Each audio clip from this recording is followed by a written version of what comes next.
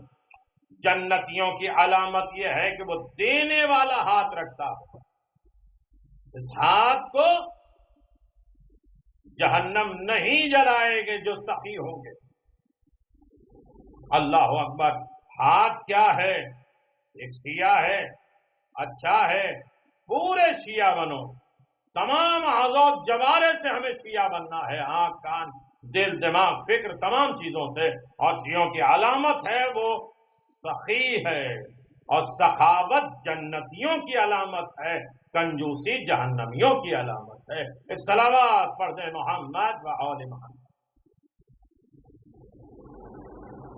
سامری قرآن میں 3 مرتبہ آیا، پورے قرآن میں سامری واجب القتل ہے. جناب موسیٰ پہ غیب سے یہ آواز آئی اسے چھوڑ دو. سامری جو بہکائے وہ واجب القتل ہے، سامرہ جو بچائے وہ واجب اطاعت ہے. میدان میں لے کے گئے سامری کو، آواز آئی سامری کو قتل نہ کرو، لأنہ کان سخی، یہ سخی ہے. سخاوت چلو چھوڑ دیتے ہیں. تیسری منزل ہے چلتا پھرتا جنتی، قلب خاشع، ڈرنے والا دل. دکھاوا نہیں، جس کا دل اللہ سے ڈرنے والا ہو جائے وہ جنتی ہو جائے گا. سب سے ڈرنے والے تو اور ہوتے ہیں، غربت سے، یہ بوال سے، یہ بالا سے، یہ بیماری سے، یہ ہوا سے، یہ تنگدستی سے، یہ مرض سے، یہ بیماریوں سے، یہ موت سے، تو سب ڈرتے ہیں. دل خوف خدا میں خاشع ہو جائے. دل اللہ کا. کھیلوں کی مجلس سمجھ، مثال ثواب کی مجلس ہے، میں ان تمام چیزوں کو نہ بیان کرتا، لیکن اگر انسان ایک انسان بھی اس پر عمل کرے گا تو مرحومہ کے بھی درجات اور ان کے لواحقین کے لیے بھی بہترین دولت ہو جائے گی. نسلوں میں یہ ثواب باقی اور جاری ہے. مگر اللہ سے نہیں ڈرتے. دماغ لگاؤ، یہ بیماریاں ہیں، یہ خرابیاں ہیں، اس سے ڈرو نہیں. یہ سب چیز ٹھیک ہے، لیکن اصل میں خوف خدا. لسان ذاکرون، ذکر کرنے والی زبان، یہ جنتیوں کی علامت ہے. ہر وقت ذکر کرنے والے. ذکر علی عبادہ لأنہ ذکر، یا اللہ نہیں، جہاں بھی رہیں اللہ یاد رہے، اللہ کے بھیجے ہوئے امام یاد رہیں. میرے اچھائیوں کا تذکرہ کریں، اچھے نعت تول لیں اور نرم لہجے میں بات کریں، اس کے بعد لوگوں کو اچھائی تک پہنچاتا رہے. ذکر حسنہ ہے، اطاعت ہے. 32 باڈی گارڈ ہیں دانت، اس میں یہ زبان رہتی ہے. 40 گناہ کرتے ہیں ذکر محمد اور آل محمد کے ذریعے اس زبانوں کو پاک کر۔ چوتھے امام سے پوچھا مد دین کل، پورا کا پورا دین کیا ہے؟ کہ زبان کی حفاظت۔ کہ پورا دین کی حفاظت کیا ہے؟ پورا دین کیا ہے؟ کہا کہ زبان کی حفاظت۔ بار بار تم پوچھو پورا دین کیا ہے تو اصل میں زبان کی حفاظت ہے۔ نیزوں کا زخم مٹ جاتا ہے، زبان کا زخم۔ اسی لیے برے ٹون میں جو انسان برے وقت میں بولتا ہے ہمیشہ یاد رکھتا ہے، برے وقت میں ہمدردی زبان میں اگر کوئی بول دے تو وہ بھی یاد رکھتا ہے۔ اسی لیے کسی نے کہا ایران فتح کسی اور نے کیا ہے، کلمہ کسی اور کا پڑھا جا رہا ہے، اس لیے کہ سب نے کہا انہیں بیچ دو غلام بنا کے۔ امیر المومنین نے کہا کہ ہر قوم کے شریفوں کا ادب احترام رسول نے کہا ہے، تو وہ مجبور ہیں، ہاتھ پاؤں بدے ہیں، ان کے ساتھ ہمدردی کے اعتبار سے علی نے کلام کیا تو آج کلمہ پڑھا جا رہا ہے، انہوں نے انہیں توہین کیا ہے تو بھول گئے۔ بہت سی باتیں ہیں، چلتا پھرتا جنت۔ صلاۃ کثیرۃ، سلمان 300 جوان، مذہب بدلا، 50 سال مسلمان رہے، اور کس بات پہ فخر کیا ہے رسول؟ میں بڑا ہو گیا ہوں مولا، میں نے کبھی خدا سے بے وفائی نہیں کی، ہم نے کبھی نماز نہیں چھوڑی، اگر نماز قبول تو باقی سارے اعمال قبول۔ والصوم الکامل، پورے روزہ رکھنے والا ہے، ایسا نہیں کہ کسی وقت کھولے کسی وقت چھوڑے۔ جنتیوں کی علامت ہے کہ پورا روزہ، کامل روزہ، روزہ نامکمل نہ ہو، وقت سے پہلے نہ کھولا جائے، وقت سے پہلے نہ چھوڑا جائے۔ چھٹے امام امام جعفر صادق علیہ السلام نے فرمایا غیبت، جھوٹ، تہمت، یہ جھگڑا، یہ لڑائیاں، یہ روزے کو باطل کر دیتی ہیں۔ روزہ عام بھی ہو، خاص بھی ہو، اور خاص الخاص بھی ہو، پورے باڈی ہمارے روزے دار ہو جائے۔ کامل روزہ رکھنے والا جنتی ہے، یعنی پیٹ کا صرف روزہ نہ ہو، زبان کا بھی روزہ ہو، دل کا بھی روزہ ہو۔ میرے عزیزوں، خشک باتیں نہیں ہیں اسی ضمن میں، واقعات، روایات، معجزات، یا ہم فضائل پڑھ سکتے تھے، لیکن چہلم کی مجلس ہے، ایک حساب ہے، آواز دیا۔ 7ویں چیز ہے جنتیوں کی علامت، وَالسَّبْقَةُ السَّلَامُ، سلام کرنے میں پہل کرے، سلام کا انتظار نہ کرے، اس لیے کہ حسین نے عاشور کے دن کہا تھا میرے چاہنے والوں کو میرا سلام کہہ دینا۔ دیکھیں، سلام میں پہل کرنا یہ جنتیوں کی علامت، اور جنت میں خود سلام کیا جائے گا۔ مولا کائنات امیر المومنین علی ابن ابی طالب علیہ السلام فرماتے ہیں سلام میں پہل کرنا تکبر کو دور کرتا ہے، اور جس کے اندر سے تکبر دور ہو جائے وہ جنتی بن جاتا ہے۔ کیا فردوس کی منزل ہے، اپنے مقام سے کمتر جگہ بیٹھنا، تکبر نہیں۔ سلام میں پہل کرنا تکبر نہیں، بیجا بحث کرنا یہ تکبر ہے، لیکن کام کر کے کام کی تعریف کا انتظار کرنا یہ تکبر ہے۔ کام کر لو خدا کے لیے اور خدا کے لیے چھوڑ دو، خدا کبھی کسی کا رکھتا نہیں ہے۔ اگر کہیں کوئی تعریف کرنے والا نہ بھی ہو تو اللہ جبریل کے ذریعے تعریف کراتا ہے اور آواز دیتا ہے کہ چونکہ علی نے تلوار خدا کے لیے اٹھائی ہے، اب کوئی میدان میں نہ ہو علی کی تعریف کرنے والا، لیکن میں خدا کسی کی تعریف رکھتا نہیں۔ لا فتح الا علی، لا سیف الا باللہ، صلوات بر محمد وعلی محمد۔ میرے عزیزوں، بات بڑھتی جائے گی۔ میرا موضوع تھا کہ چلتا ہوا جنتی، چلتا پھرتا جنتی، مرنے کے بعد جنت نہیں ہے، جنت میں رہو گے تو جنت میں جاؤ گے، ٹرانسفر ہوگا جنت میں۔ حضور کے پاس ایک شخص آیا، یہاں سے بات میں موڑ دوں گا، ایک چاہنے والا آیا، آواز مولا یہ غلطیاں، یہ کوتاہیاں، یہ گناہ میں نے کیا ہے۔ پیغمبر اسلام صلی اللہ علیہ وسلم نے فرمایا توبہ کرو، استغفار کرو، یہ کام کرو۔ وہ رویا، گر گرایا، توبہ کیا، جانے لگا تو پیغمبر اسلام نے کہا یہ دیکھو یہ جنتی جا رہا ہے، یہ نہیں کہا کہ مرے گا تو جنت میں جائے گا، یہ جنتی جا رہا ہے۔ ہر فرش عذاب پہ اٹھنے والے فرد کو یہ کہو کہ یہ جنتی جا رہا ہے، فرش عذاب پہ ائمہ معصومین کے ساتھ بیٹھ گیا۔ کسی نے سنا، دوڑ کے اس کے پاس پہنچے کہ پیغمبر نے تمہیں جنت کی بشارت دی ہے، ہماری شفاعت کرا دیں۔ جو لوگ فردوس میں جائیں گے نا وہ خود جو ہے جنت میں نہیں جائیں گے، 70,000 لوگوں کو شفاعت کریں گے فردوس والے۔ نام کی بھی فردوس ہے اور عمل کی فردوس ہے۔ جب وہ ایک آدمی گیا اس بوڑھے کے پاس کہ پیغمبر نے کہا تو جنتی ہے، میری شفاعت کرا دینا۔ کہا سب کی شفاعت کروں گا، تمہاری نہیں کروں گا۔ کہا وہ کیوں؟ کہا شافعِ محشر کو چھوڑ کر میرے پاس آئے ہو۔ میرے عزیزو ہو گئی مجبور، کل کائنات کو بخشوانے کا ذریعہ رسول ہے، ان کو چھوڑ کر میرے پاس آئے ہو، بزم رسالت کو چھوڑ کر میرے پاس آئے ہو، تمہاری شفاعت نہیں کروں۔ میرے عزیزو جنت ہے کیا؟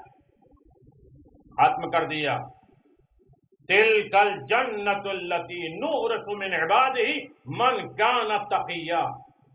قرآن کہتا وہ ہے جنت، کس کو دوں گا؟ اپنے بندوں کو دے گا جو متقی کو، متقی بندوں کو وراثت میں جنت دوں گا۔ تو میرے عزیزو ماہ رمضان ہے، دنیا کے سامنے یہ پیش کر دو کہ اللہ جنت وراثت میں دیتا ہے، ملکیت میں نہیں دیتا ہے۔ جو وراثت کے قائل ہوں گے ان کو جنت ملے گی، اور جس نے وراثت کو ہی رد کر دیا کہ نہ رسول وارث بنتے ہیں نہ بناتے ہیں، سیدہ کو جس نے دربار سے یہ کہہ کے ٹھکرا دیا کہ وارث نہیں ہوتا ہے، وہ کس جنت کے لالچ میں بیٹھے ہیں؟ قرآن کہہ رہا ہے کہ ہم جنت وراثت میں دیں گے اپنے بندوں کو، وہ ہے جنت۔ فرق یہ ہے کہ قرآن کہتا وہ ہے جنت دوں گا، وراثت میں دوں گا، لیکن حسین ابن علی عاشور کے کہتے ہیں ہاذہ الجنت التی یفتح الباب، یہ ہے جنت جو جنت کے دروازے کھل گئے۔ خدا کہتا ہے وہ ہے جنت، حسین کہتے ہیں یہ ہے جنت۔ فرق یہ ہے دونوں کی جنت الگ نہیں ہے، ایک ہی جنت ہے جنت دور، لیکن حسین نے اسے قدموں پہ بلا لیا۔ ایک صلوات پڑھ دے، محمد و آل محمد۔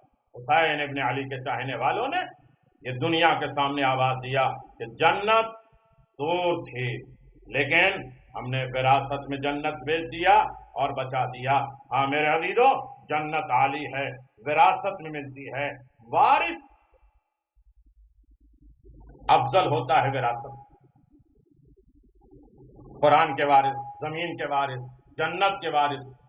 جنت کے وارث وہ ہیں جو جنت کے لباس اور جنت کے سامان جہاں رہے وہاں منگوا سکتے ہیں، اور جو وارث نہیں ہوتے ہیں جنت میں رہتے ہوئے بھی جنت سے نکالنے جانے کے وقت جنت کے سارے لباس اتروا دیے جاتے ہیں کہ تم مہمان جنت ہو، مالک جنت نہیں۔ میرے عزیزو جنت عالی تھی۔ اللہ اکبر۔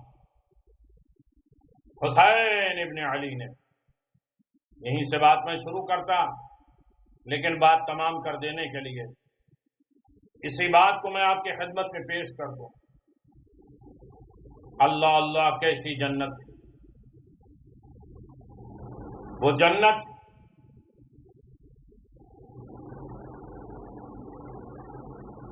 جو ماں کے قدموں میں تھی۔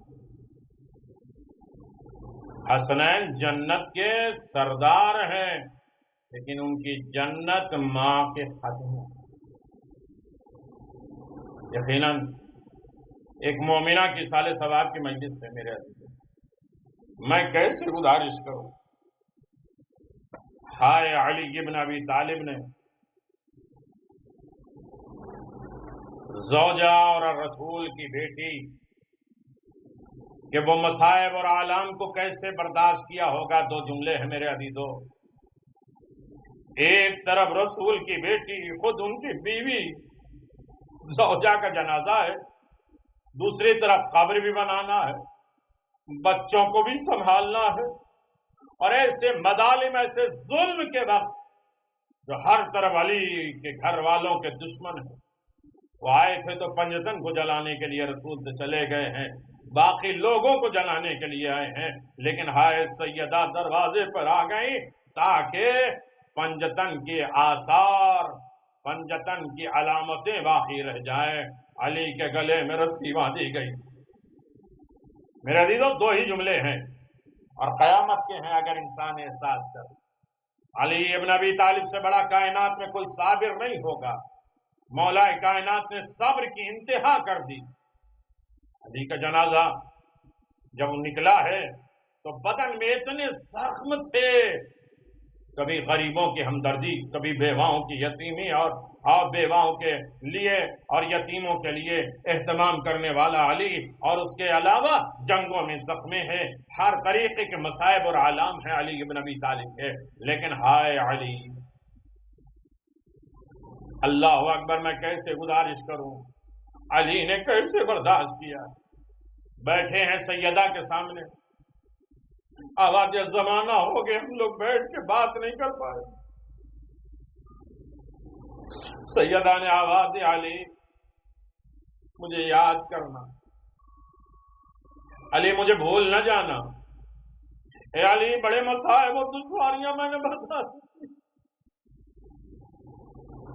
اللہ اکبر، میرے بچوں کا خیال رکھنا. ایک بیوی شوہر کے سامنے جا رہی ہو اور وہ وصیتیں کر رہی ہو، اور اس عالم غربت میں کسی نے امام زین العابدین علیہ السلام سے سوال کیا، کبھی اس اعتبار سے سنا کریں اور سمجھا کریں اور بات مکمل کر لے. میرے عزیزو، آنکھوں میں آنسو آ جائے گا، ایک گریا بلند ہو جائے گی، مجلس ہو جائے گی. چوتھے امام سے کسی نے پوچھا، یہ بتائیے آپ کے بابا سب سے بڑے صابر ہیں یا آپ کے دادا سب سے بڑے صابر ہیں؟ ایک مطلب روئے پر یاد کیا اور آواز تو نے کیسا سوال کر لیا.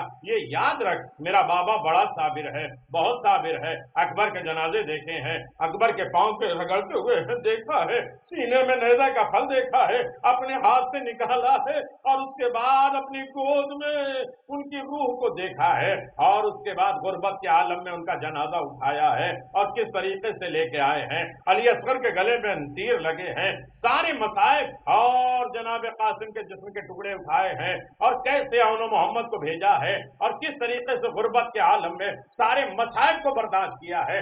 لیکن یہ یاد رکھو، دو ایسی مصیبتیں ہیں جو میرے باپ کے لیے آئی تو، لیکن میرے باپ کی شہادت کے بعد آئی ہے. ایک خیمے کا جلنا، خیمے پہ حملہ کرنا. میرے عزیزو، پھر کبھی دوسری بات گزارش کریں گے. ہاں میرے عزیزو، تم نے احساس نہیں کیا، مولانا پوچھا آواز جائے وہ کیسے کہ آپ کے دادا سب سے صابر ہیں. کہا میرا بابا جب گھوڑے سے زمین پر آ گیا. ہاں میرے عزیزو، بیوی کیسی ہو اور کتنے مصائب لے کر جا رہی ہو، اور شوہر کتنا مجبور ہو اسلام کی بقا کے لیے اور کتنی زحمتیں برداشت کر رہا ہو. میرے عزیزو، مصائب کی انتہا ہے. اگر آپ متوجہ ہوئے، کہا چوتھے امام نے کہ جب ظالموں نے دیکھا میرے بابا گھوڑے سے زمین پر آ گئے، ہاں بدن میں زخم ہے، اور امام زمان کہتے ہیں اتنے حسین زخمی ہیں کہ ایک طرف کی ہوا پار ہو جاتی دوسری طرف. یہ امام کہہ رہے میرے عزیزو، یہ مبالغہ نہیں ہے. امام زمان کے نے فرمایا حسین کے بدن میں اتنے زخم تھے کہ ایک طرف کی ہوا دوسری طرف پار ہو جاتی ہے، اور اتنے زخمی تھے حسین کہ بہن بدن پہ بوسہ دینے کے لیے جگہ تلاش کر رہی ہے کہ جہاں بہن بوسہ دے سکے. لیکن ہائے غربت حسین، اور ایک اس عالم میں ہے نہ سکینہ اپنے بابا سے لپٹ کے بہن کر سکی، اور نہ اس کے بعد عزادار زینب نے اپنے بھائی حسین کو نہ بوسہ دیا اور رخصت نہیں کر پائے. کیوں؟ اتنے زخمی تھے حسین. ہاں میرے عزیزو، چوتھے امام کہتے ہیں یہ سارے مصائب ایک طرف ہیں. جب میرا بابا گھوڑے سے زمین پر آیا ہے تو ایک مرتبہ ظالم نے کہا جاؤ ذبح کر دو، تم ذبح کرو. وہ آیا اور آ کے کہا کہ شمر، اب حسین کے جسم میں کیا جان بچی ہے؟ حسین کے جسم میں کوئی جان باقی نہیں ہے. سنو گے ایک ہی جملہ ہے میرے عزیزو، نہیں ہے. وہ چلا گیا، دوسرے کو بلایا، وہ بھی واپس چلا گیا. یہاں تک کئی لوگ ذبح کرنے آئے، قتل کرنے کے لیے آئے. سب نے کہا حسین کے بدن میں کوئی جان نہیں ہے. ایک مرتبہ شمر کہتا میں امتحان لے کے بتاتا ہوں حسین کے بدن میں جان ہے یا نہیں. کہا کیسے؟ کہا اپنے گھوڑوں کا رخ خیمہ زینب کی طرف. اب یہ جملہ سننا تھا. زخمی حسین اپنی کوہنی پہ بلند ہوئے، آواز اے شمر، ابھی حسین زندہ ہے. حسین کی زندگی میں ان کے بہنوں کے خیمے کی طرف حملہ نہ کرو.